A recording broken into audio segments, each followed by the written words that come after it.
Have you ever experienced a very windy day with your hair all in your face? Well, I'm going to teach you how to fix that.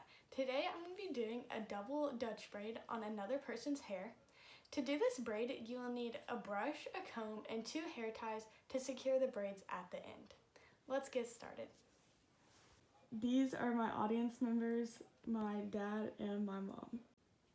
Okay, so first you have to make sure the hair is completely brushed out, as it will make the whole process go a lot smoother for you and the person as well, as it will not hurt their head as much as you're pulling pieces in and adding more hair.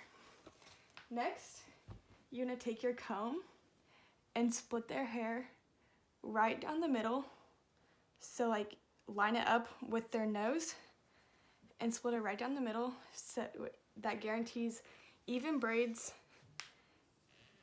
so they have the same amount of hair and stay looking nice. And you want to go all the way down the scalp with that. Just divide the hair like this.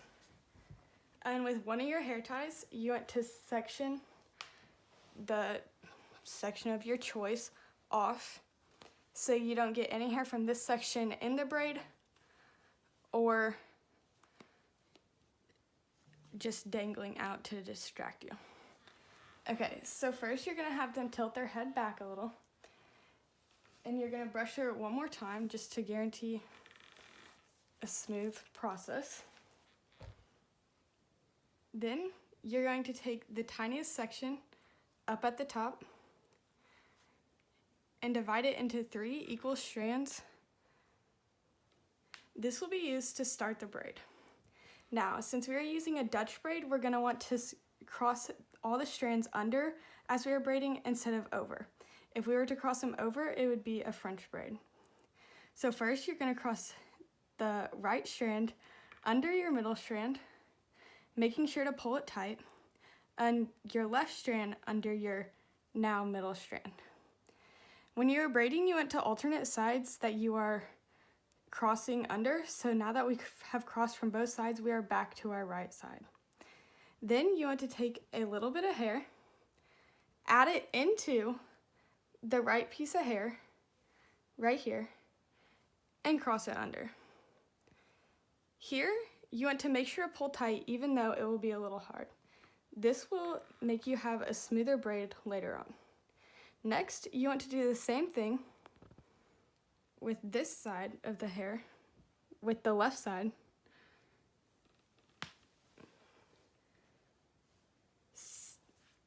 By adding pieces of hair in, it will allow for the braid to get bigger and grow as you braid. So you're going to keep doing this all the way down their head until the very end, where you can't add in any more hair any longer. So as you're going, your hair may get twisted at times, and it may be confusing at points to know which side you cross under, but it is not hard to figure out where you left off from if you just follow the pattern of the hair in the braid and know where it's coming from and going to. So you're just gonna add in braids, and see this knot down here is why we want to brush the hair out as much as we can before we braid, because it will make it easier, and then you will not have to pull on the person's hair that you're braiding. And then, especially if they're tender-headed, they won't be upset. So now you just want to keep going down their head, making sure you get all pieces of hair in to guarantee a nice looking braid. Tilt your hair that way, yep. And as you're doing this, you may need to have them tilt their head in certain directions to make it easier for you. But in the end, it should make the braid look even better. Now, this bump right here that you can see can be evened out later with a bobby pin or a barrette or basically anything you want to use. This bump is due to not pulling tight, so you want to make sure that you pull tight on the hair as you're braiding it. Also, wet hair, as you can see, is harder to braid on than dry hair because it gets knotted easier and just sticks to your fingers, is a little harder to work with, but you can still work with it. Also, this, with wet hair, if you sleep with braids in, it will allow for you'd have wavy hair in the morning and leaving you with another hairstyle that you can also wear. Now, as you're getting near the end, there's less and less hair that we can pull in, making it a little more difficult to do, but you just want to keep adding in hair till you get to the very bottom of their scalp. This will allow for a braid that looks nice and even on both sides. Now, as we get to this last final bit of hair here, we want to cross it under, just like we did, up at the top to start, leaving you with 3 strands. Now, you just want to regular braid it from here, meaning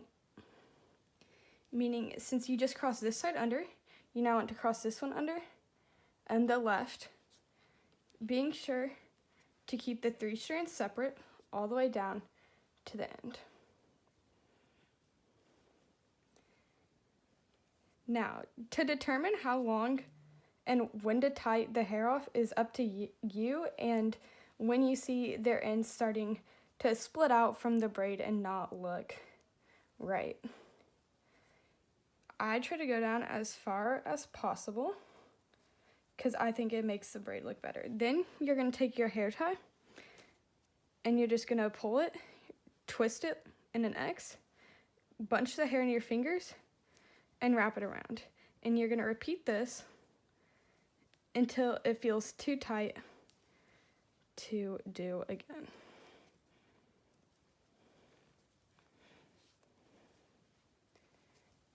And that is how you do one side of the braid. And I will do the other braid off camera and show you what it looks like at the end.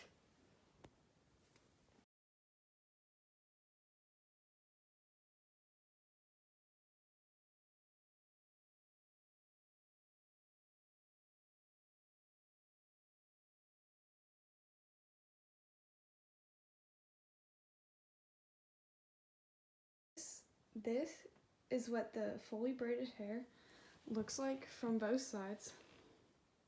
And this is what it looks like from the front on both sides. Today I taught you how to do a double Dutch braid.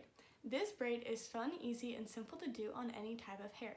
It can be used when you're outdoors playing sports, just having fun with your friends, or even on a windy day. Don't let the wind stop you from having fun outside.